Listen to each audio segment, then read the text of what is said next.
Hello everyone and welcome to another UK film review video review. My name's James Learoyd and today I'll be reviewing a new feature-length thriller called Pursued, directed by Jeffrey Obrow. The film follows a teenage girl who starts to investigate her mum's new boyfriend, but then finds out that there is some kind of connection to a murder that has taken place near where she lives. And, through social media, she continues this investigation and starts to rope others into this big sort of dangerous project she's got going on, including her teacher, her friends, and we follow her as these twists and turns unravel, and what we get by the end is a quite beautifully constructed on a visual level, but a film which is slightly at odds with itself and slightly overlong and has some quite conflicting elements to it when it comes to continuity, pacing, and the screenplay in general. However, having said that, I truly can't emphasize enough how good this movie looks on a level of cinematography and lens work. You just watch it and you're like, wow, the lighting is wonderful, and it's not even a case of they've shot on a good camera, they've shot on sturdy lenses.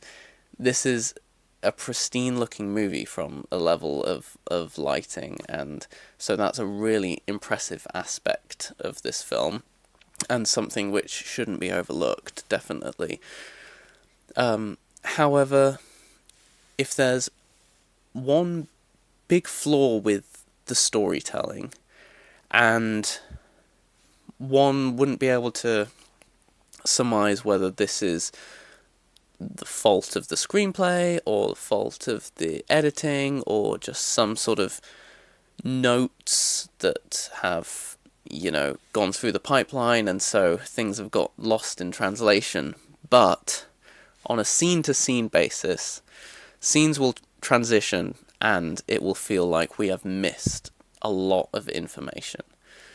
Or at least I feel that many viewers will find that is the case, but some viewers may just find that they're so, wrapped up in the drama of the thing and these very enjoyable performances and the wonderful visual construction that maybe it doesn't matter to them, and that's completely fine.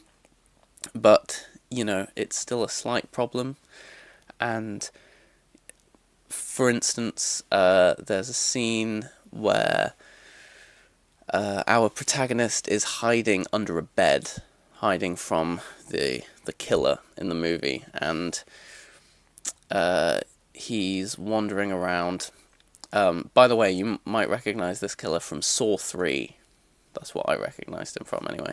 He's wandering around looking for her, but then he leaves the bedroom, and she's left under the bed, panting. But then we cut, and suddenly she's already escaped from the house, and she's in the car with her friend, going, what a relief.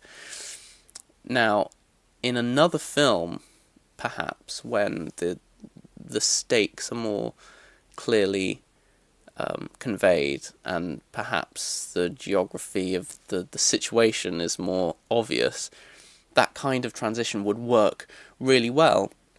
And, it's a way of keeping up the pace, and it's a way of moving the story along. However, for whatever reason in this film, it almost just feels like, oh, how has she done that? I want to know how the heck she actually got out of that situation, because to me, that's very confusing. when it comes to the reality of the film that, you know, the director is presenting to us. But yeah, it's a very intriguing movie, which, you know, we have a big range of locations and a big range of scenarios. This is by no means a boring film. This is a very entertaining film throughout. But what would have made it even more entertaining is if there was a sort of continual fluidity to the writing and the transitions. That would have helped a lot and gone a long way when it comes to the audience perspective, shall we say. But yes, this is a gorgeously shot movie, and one I would almost just recommend on a level of cinematography.